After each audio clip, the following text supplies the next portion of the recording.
ओम शांति। आज है 28 अगस्त 2026 और आज भारत का सबसे पावन त्योहार रक्षाबंधन है। रक्षाबंधन पवित्र प्रेम का प्रतीक है, जहां परमात्मा शिव बाबा आकर के हम सब आत्माओं को पतित से पावन बनाते हैं और पावन बनने के रक्षा सूत्र में हम सबको बांधते हैं। इसीलिए कहा जाता कि परमात्मा ही पतित पावन है। वो जब इस धरा पर आते हैं तो सबको पावन जरूर बनाते हैं। ये कर्म प्रैक्टिकल भगवान ने किया है, हम आत्माओं को पावन बनाया है और हर कल्प के अंत में संगम युग पर हमें पावन बनाते रहते हैं। उसी का प्रतीक ये पावन धागों का त्योहार है, जहां स्वयं में हम एक संकल्प लेते हैं, दृढ़ता से प्रतिज्ञा करते हैं कि हम पावन बन दूसरों को भी पावन बनाएंगे। रक्षा बंधन कहा, अर्थात बंधन तो कभी किसी को प्रिय नहीं लगता है, लेकिन ये बंधन अनोखा बंधन है, प्रेम का बंधन है, जिस प्रेम के बंधन में हर आत्मा खुशी खुशी से बंध जाती है। राखी के दो धागे हैं। ये दो धागे प्रतीक है कि जीवन के अंदर पावन बनने के लिए हिम्मत भी चाहिए और उमंग उत्साह खुशी भी चाहिए। पावन बनो तो खुशी से बनो, हिम्मत से अपने अंदर ये दृढ़ संकल्प लो। ये दो धागे हैं। साथ ही जब गांठ बांधते हैं तो ये गांठ दृढ़ संकल्प की स्वयं के साथ हम प्रतिज्ञा करते हैं। तो पहली गांठ है स्वरक्षा की, अर्थात कि हमारी मनस्थिति की रक्षा हमें स्वयं करनी होगी।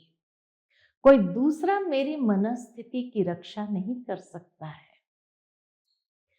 दूसरी गांठ है मर्यादा रक्षक बनने की, कि बाबा ने अमृत वेले से लेकर रात्रि तक जो मर्यादाएं हमें दी है, उन मर्यादाओं की रक्षा हमें अपने जीवन में जरूर करनी है।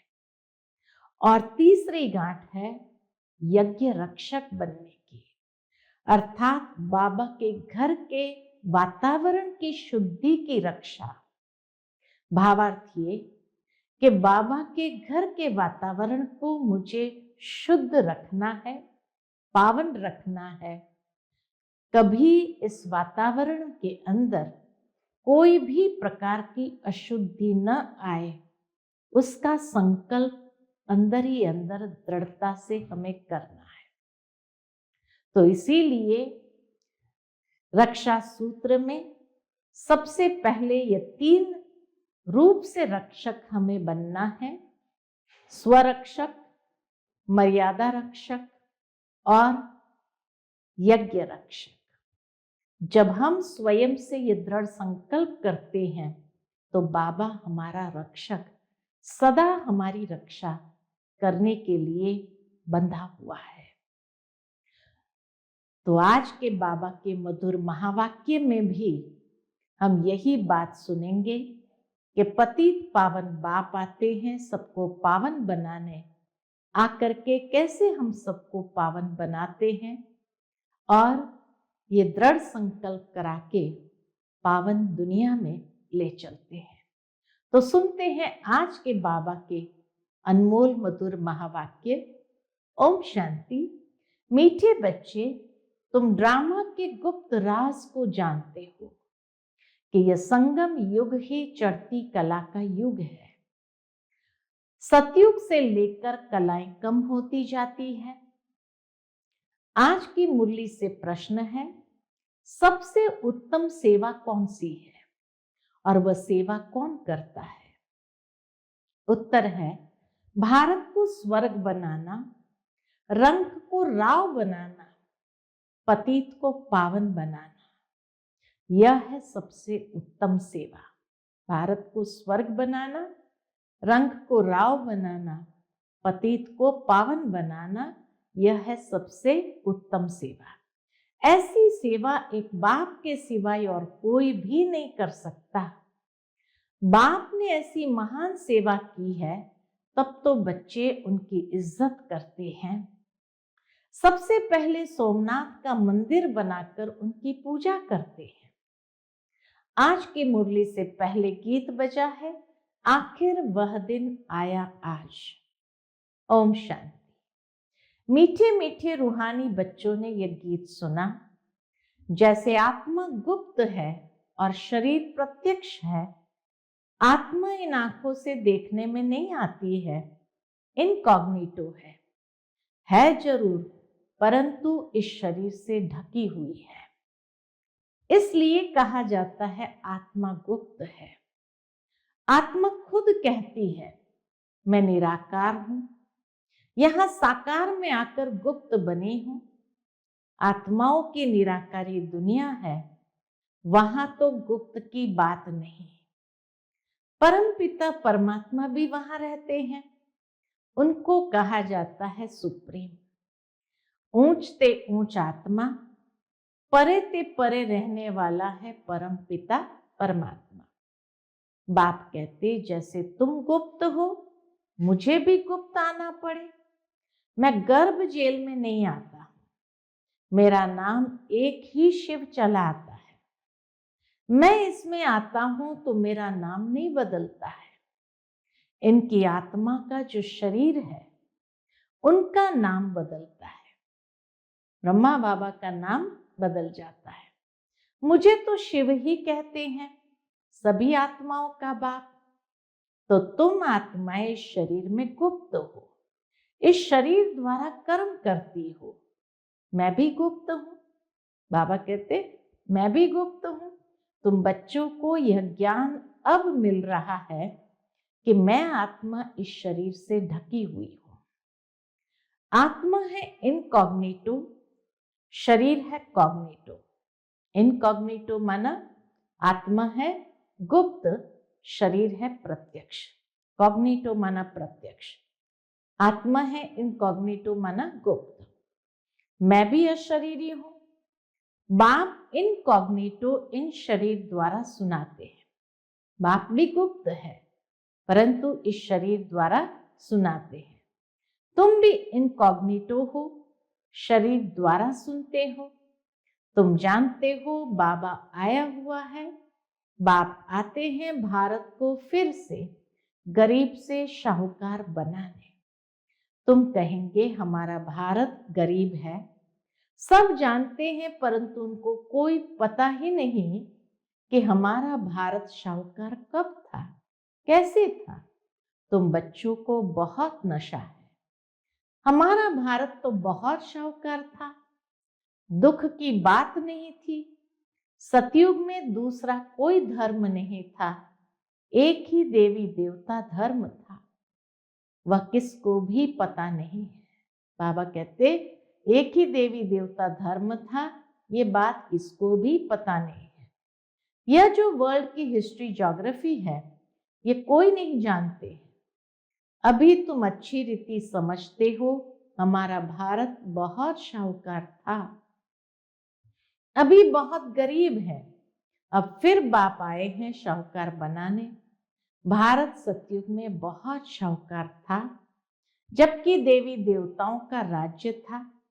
फिर राज्य कहाँ चला गया, ये कोई नहीं जानते हैं। ऋषि मुनि आदि भी कहते हम रचता और रचना को नहीं जानते हैं।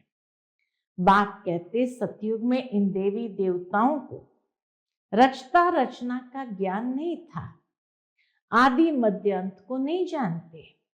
अगर उन्हों को यह ज्ञान हो कि हम सीढ़ी उतरते रसाताल में जाएंगे, तो बादशाही का सुख भी न रहे, चिंता लग जाए। अभी तुमको चिंता लगी हुई है कि हम तमो प्रधान से सतो प्रधान कैसे बने। हम आत्माएं जो निराकारी दुनिया में रहती थी, वहां से फिर कैसे सुखधाम में आई, ये भी ज्ञान है। हम अभी चढ़ती कला में हैं। ये 84 जन्मों की सीढ़ी है। इसके बीच में क्या होता है यह भी तुम जानते हो। उत्थान और पतन की या चढ़ती कला उतरती कला की ये सीढ़ी है, तो बीच में क्या होता है बाबा कहते ये भी तुम जानते हो। सतयुग में सब तो नहीं जाएंगे। ड्रामा अनुसार हर एक एक्टर नंबरवार अपने अपने समय पर आकर पार्ट बजाएंगे। अभी तुम बच्चे जानते हो गरीब निवास किसको कहा जाता है, दुनिया नहीं जानती। गीत में भी सुना आखिर वह दिन आया आज। ये सब है भक्ति। भगवान कब आकर हम भक्तों को इस भक्ति मार्ग से छुड़ाए सदगति में ले जाते हैं, यह भी समझा है। राम राज्य रावण राज्य किस चीज का नाम है, यह भी कोई मनुष्य नहीं जानते। अभी तुम बच्चे समझते हो बाबा फिर से आ गया है इस शरीर में। शिव जयंती भी मनाते हैं तो शिव जरूर आते हैं। ऐसे भी नहीं कहते मैं श्री कृष्ण के तन में आता हूं, नहीं। बाप कहते श्री कृष्ण की आत्मा ने 84 जन्म लिए हैं। जो पहले नंबर में था वह अब अंत में है ततत्व। जो पहले नंबर में था वह अब अंत में है ततत्व। मैं तो आता ही हूं साधारण तन में। तुमको आकर बतलाता हूं तुम कैसे 84 जन्म भोगते हो। इस समय देवता धर्म का तो एक भी अपने को समझते नहीं है, क्योंकि सतयुग को बहुत दूर ले गए, लाखों साल पहले ले गए। कल्प की आयु लाखों वर्ष लिख दी है। वास्तव में ड्रामा की हिस्ट्री तो बहुत छोटी है। इसमें कोई धर्म की 500 वर्ष की, कोई की 2500 वर्ष की हिस्ट्री है। तुम्हारी हिस्ट्री है 5000 वर्ष की। देवता धर्म वाले ही स्वर्ग में आएंगे, और धर्म तो आते ही बाद में है। देवता धर्म वाले ही और धर्म में कन्वर्ट हो गए। ड्रामा अनुसार फिर भी ऐसे ही कन्वर्ट हो जाएंगे, फिर अपने अपने धर्म में लौट कर आएंगे। बाप समझाते हैं बच्चे तुम तो विश्व के मालिक थे। तुम अभी समझते हो बाबा स्वर्ग की स्थापना करने वाला है, तो हम क्यों नहीं स्वर्ग में होंगे। बाप से हम वर्षा जरूर लेंगे। तो इससे सिद्ध होता है कि ये हमारे धर्म का है। जो नहीं होगा वो आएंगे ही नहीं। कहेंगे पराये धर्म में क्यों जाए। तुम बच्चे जानते हो सतयुग नई दुनिया में देवताओं को बहुत सुख थे। सोने के महल थे। सोमनाथ के मंदिर में कितना सोना था, ऐसा कोई दूसरा मंदिर होता ही नहीं। उसमें बहुत हीरे जवाहरत थे। कहा जाता है कि सोमनाथ मंदिर में सारा शिवलिंग हीरो से जड़े हुए थे। हीरो से जैसे पूरा जड़ित था। तो उसमें बहुत हीरे जवाहरत थे। बौद्ध आदि के कोई हीरे जवाहरत के महल नहीं होंगे। तुम बच्चों को जिस बाप ने इतना ऊंच बनाया है, उनकी तुमने कितनी इज्जत रखी है। जो अच्छा कर्म करके जाते हैं उनकी इज्जत रखी जाती है। अभी तुम जानते हो सबसे अच्छे कर्म कौन से हैं। सबसे अच्छे कर्म पतित पावन बाप ही करके जाते हैं। पतित पावन बाप ही करके जाते हैं। तुम्हारी आत्मा कहती है सबसे उत्तम से उत्तम सेवा बेहद का बाप आकर करते हैं। हमको रंग से राव, बेगर से प्रिंस बना देते हैं। इतना अच्छा कर्म करते हैं। जो भारत को स्वर्ग बनाते हैं उनकी भी इज्जत कोई नहीं रखते। तुम जानते हो ऊंच से ऊंच मंदिर गाया हुआ है सोमनाथ का, जिसको लूट ले गए। लक्ष्मी नारायण के मंदिर को कभी कोई ने लूटा नहीं है। सोमनाथ के मंदिर को लूटा है। भक्ति मार्ग में बहुत धनवान होते हैं। सोमनाथ के मंदिर को 17 बारी लूटा। ऊंटे भर भर करके हीरे जवाहरत सब लेके गए। तो सोचो उस मंदिर के अंदर भी कितने हीरे जड़ित या हीरे जवाहरत से जड़ा होगा। लक्ष्मी नारायण के मंदिरों को लूटा नहीं, उनको तोड़ा गया, लेकिन शिव के मंदिर को लूटा गया। तो बाबा कहते भक्ति मार्ग में ये बहुत धनवान होते हैं। राजाओं में भी नंबरवार होते हैं ना। जो ऊंच मर्तबे वाले होते हैं उनके छोटे मर्तबे वाले इज्जत करते हैं। दरबार में भी नंबरवार बैठते हैं। बाबा तो अनुभवी है ना। ब्रह्मा बाबा का कनेक्शन तो राजा महाराजाओं के साथ था, तो बाबा तो अनुभवी है ना। यहाँ की दरबार है पतित राजाओं की, पावन राजाओं की दरबार कैसी होगी? जबकि उन्हों के पास इतना धन होगा तो उन्हों का घर भी इतना ही अच्छा होगा। अभी तुम जानते हो बाबा हमको पढ़ा रहे हैं। माना द्वापर युग में ऐसी भव्यता होगी तो सोचो स्वर्ग में तो कैसा होगा। द्वापर युग में जब सोमनाथ का मंदिर बनाया, इतने हीरे जवाहरतों से जड़ा हुआ, तो उन राजाओं के महल भी कैसे होंगे? तो बाबा कहते हैं कि सोचो अगर द्वापर में ऐसे महल होंगे तो सतयुग के कैसे होंगे। अभी तुम जानते हो बाबा हमको पढ़ा रहे हैं, स्वर्ग की स्थापना करा रहे हैं।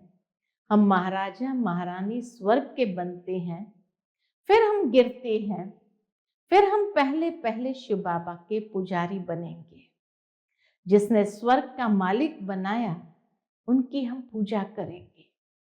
वह हमको बहुत शाहूकार बनाते हैं। अभी भारत कितना गरीब है, आगे इतना गरीब नहीं था, बहुत खुशी में रहते थे। जो जमीन 500 रुपए में ली थी वह आज 5000 में भी नहीं मिलती है। 5000 क्या, आज तो करोड़ों की, लाखों में एक एक जमीन का टुकड़ा होता है। वहां तो धरनी का मूल्य होता नहीं, जिसको जितना चाहिए ले लेवे। ढेर के ढेर जमीन पड़ी होगी। मीठी नदियों पर तुम्हारे महल होंगे ना। मनुष्य बहुत थोड़े होंगे, प्रकृति दासी होगी, फल फूल बहुत अच्छे मिलते रहते हैं। अभी तुम कितनी मेहनत करते हो, लेकिन सूखा पड़ जाता है तो अन्न नहीं मिलता है। तो गीत सुनने से तुम्हारे रोमांच खड़े हो जाने चाहिए। आखिर वह दिन आया आज। बाप को गरीब निवास कहते हो, अब अर्थ समझा ना, किसको शाहूकार बनाते हैं। जरूर यहां जो आएंगे उनको शाहूकार बनाएंगे ना। तुम बच्चे जानते हो हमको पावन से पतित बनने में 5000 वर्ष लगे हैं। अभी फिर फट से बाबा पतित से पावन बनाते हैं, ऊंचते ऊंच बनाते हैं। 1 सेकंड में जीवन मुक्ति मिल जाती है।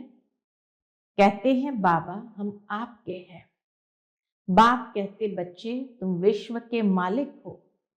बच्चा पैदा हुआ और वारिस बना, कितनी खुशी होती है। लेकिन बच्ची को देख चेहरा ही उतर जाता है। यहाँ तो सभी आत्माएं बच्चे हैं। बाबा के पास तो कोई भेदभाव नहीं, क्योंकि सभी आत्माएं बच्चे हैं। हम स्वर्ग के मालिक बन गए। अभी पता पड़ा है कि हम 5000 वर्ष पहले स्वर्ग के मालिक थे। बाबा ने ऐसा बनाया था। शिव जयंती भी मनाते हैं, परंतु यह नहीं जानते कि वह कब आया था। लक्ष्मी नारायण का राज्य कब था, कुछ नहीं जानते। वास्तव में भारत की आबादी सबसे बड़ी होनी चाहिए। भारत की जमीन भी सबसे बड़ी होनी चाहिए। लाखों वर्ष हो फिर तो बहुत जमीन चाहिए। सारी दुनिया की भी जमीन पूरी न हो, लाखों वर्ष में कितने मनुष्य पैदा हो जाते हैं, अनगिनत मनुष्य हो जाए, इतने तो है नहीं। ये सब बातें बाप बैठ समझाते हैं। मनुष्य सुनते हैं तो कहते हैं ये बातें तो कब नहीं सुनी, ना कोई शास्त्र से पढ़ी, ये तो वंडरफुल बातें हैं। अभी तुम बच्चों की बुद्धि में सारे चक्र की नॉलेज है। ये बहुत जन्म के अंत में अब पतित आत्मा है, जो सतो प्रधान था सो अब तमो प्रधान है, फिर सतो प्रधान बनना है। तुम आत्माओं को अब शिक्षा मिल रही है। आत्मा शरीर द्वारा सुनती है तो शरीर झूलता है, क्योंकि आत्मा सुनती है ना। आत्मा सुनती है तो शरीर भी जैसे एकदम झूलता है खुशी में। बरोबर हम आत्मा ने 84 जन्म लिए हैं। 84 माँ बाप जरूर मिले होंगे, यह भी हिसाब है ना। बुद्धि में आता है 84 जन्म लेते हैं, फिर और कमती जन्म वाले भी होंगे। मिनिमम मैक्सिमम का हिसाब होगा ना। बाप बैठ समझाते हैं, शास्त्रों में क्या क्या लिख दिया है। तुम्हारे लिए तो फिर भी 84 जन्म कहते हैं, मेरे लिए तो, बाबा के लिए तो अनगिनत बेशुमार जन्म कह दिया, कण कण में। बस जिधर देखता हूं तू ही तू, कृष्ण ही कृष्ण है। मथुरा वृंदावन में भी कहते श्री कृष्ण सर्वव्यापी है। राधे पंथ वाले फिर कहेंगे राधे ही राधे हैं, कहेंगे हम राधा स्वामी हैं। कृष्ण स्वामी और है, वह राधे को मानते हैं। जिधर देखता हूं राधे ही राधे, तुम भी राधे हम भी राधे। अब बाप बैठ समझाते हैं, बरोबर मैं गरीब निवास हूं ना। भारत ही सबसे शाहूकार था, अभी सबसे गरीब बना है, इसलिए मुझे भारत में ही आना पड़े। यह बना बनाया ड्रामा है, इसमें जरा भी फर्क नहीं हो सकता है। यह ह्यूज ड्रामा है। ड्रामा जो शूट हुआ वह हूबहू रिपीट होगा। ड्रामा का भी पता होना चाहिए। ड्रामा माना ड्रामा, वह होता है हद का ड्रामा, यह है बेहद का ड्रामा। इसके आदि मध्य अंत को कोई नहीं जानते, तो गरीब निवास निराकार भगवान को ही मानेंगे, श्री कृष्ण को नहीं मानेंगे। श्री कृष्ण तो धनवान सतयुग का प्रिंस बनता है, भगवान को तो अपना शरीर है नहीं। वह आकर तुम बच्चों को धनवान बनाते हैं, तुमको राज्यों की शिक्षा देते हैं। वह भी पढ़ाई से बैरिस्टर आदि बनते हैं, फिर कमाई करते हैं। बाप भी तुमको अभी पढ़ाते हैं। तुम भविष्य में नर से नारायण बनते हो, तुम्हारा जन्म तो होगा ना। ऐसे तो नहीं स्वर्ग कोई समुद्र से निकल आएगा। श्री कृष्ण ने भी जन्म लिया ना। कंसपुरी आदि तो उस समय थी नहीं। श्री कृष्ण का कितना नाम गाया जाता है, उनके बाप का नाम ही नहीं। उनका बाप कहाँ है? जरूर राजा का बच्चा होगा ना। वहां बड़े राजा के घर में जन्म होता है, परंतु वह पतित राजा होने के कारण उनका नाम थोड़ी होगा। रहस्य कितना सुंदर बाबा ने बताया कि श्री कृष्ण का जितना नाम है, उनका पिता का नाम इतना नहीं होगा। भले वो राजा होंगे, लेकिन पतित राजा होने के कारण उनका नाम थोड़ी होगा। श्री कृष्ण जब है तब थोड़े पतित भी रहते हैं। जब वह बिल्कुल खलास हो जाते हैं तब वह गद्दी पर बैठते हैं, अपना राज्य ले लेते हैं, तब ही उनका संबंध शुरू होता है। लक्ष्मी नारायण से संबंध शुरू होता है। तुम पूरा हिसाब लिखते हो, इनका राज्य इतना समय, फिर इनका इतना समय, तो मनुष्य समझेंगे यह तो कल्प की आयु बड़ी हो ही नहीं सकती। 5000 वर्ष का पूरा हिसाब है। बाबा ने तो सारा हिसाब बताया है। अच्छा, मीठे मीठे सिकिलते बच्चों प्रति माता पिता बाप दादा का याद प्यार और गुड मॉर्निंग। रूहानी बाप की रूहानी बच्चों को नमस्ते। हम सब रूहानी बच्चों की रूहानी माता पिता बाप दादा को याद प्यार गुड मॉर्निंग और नमस्ते नमस्ते। शुक्रिया बाबा, शुक्रिया। आज की मुरली से धारणा के लिए मुख्य सार है। पहली पॉइंट, रचयिता और रचना का ज्ञान बुद्धि में रख सतो प्रधान बनने का पुरुषार्थ करना है। बस एक ही चिंता रखनी है कि हमें सतो प्रधान जरूर बनना है। दूसरी पॉइंट, इस बेहद के ड्रामा को बुद्धि में रख अपार खुशी में रहना है। बाप समान इज्जत पाने के लिए पतितों को पावन बनाने की सेवा करनी है। आज का बाप दादा का मधुर वरदान हम बच्चों के प्रति है। अधिकारीपन की स्मृति द्वारा सर्व शक्तियों का अनुभव करने वाले प्राप्ति स्वरूप भव। अधिकारीपन की स्मृति द्वारा सर्व शक्तियों का अनुभव करने वाले प्राप्ति स्वरूप भव। यदि बुद्धि का संबंध सदा एक बाप से लगा हुआ रहे तो सर्व शक्तियों का वर्षा अधिकार के रूप में प्राप्त होता है। जो अधिकारी समझकर हर कर्म करते हैं उन्हें कहने व संकल्प में भी मांगने की आवश्यकता नहीं रहती। यह अधिकारीपन की स्मृति ही सर्व शक्तियों के प्राप्ति का अनुभव कराती है। तो नशा रहे कि सर्व शक्तियां हमारा जन्म सिद्ध अधिकार है। अधिकारी बन करके चलो तो अधीनता समाप्त हो जाएगी। आज का स्लोगन है, स्वयं के साथ साथ प्रकृति को भी पावन बनाना है तो संपूर्ण लगाव मुक्त बनो। स्वयं के साथ साथ प्रकृति को भी पावन बनाना है तो संपूर्ण लगाव मुक्त बनो। आज का व्यक्त इशारा है, अपवित्रता के बीज को भी समाप्त कर संपूर्ण स्वच्छ पवित्र बनो। अपवित्रता के बीज को समाप्त कर संपूर्ण स्वच्छ पवित्र बनो। इसके अंतर्गत बाबा कहते, अगर पवित्रता का नियम पक्का है तो लगाव मुक्त, ईर्ष्या और क्रोध से भी मुक्त बनो। चिड़चिड़ापन भी ना हो, यह भी लगाव नहीं रखो कि यह होना ही चाहिए। स्वार्थ या ईर्ष्या के वश कोई बात कहेंगे और वह पूरी नहीं होगी तो क्रोध पैदा होगा। स्वार्थ व ईर्ष्या के वश कोई भी बात कहेंगे और वह पूरी नहीं होगी तो क्रोध पैदा होगा।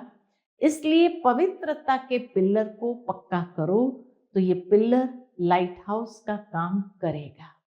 ये पिल्लर लाइट हाउस का काम करेगा। अच्छा, ओम शांति।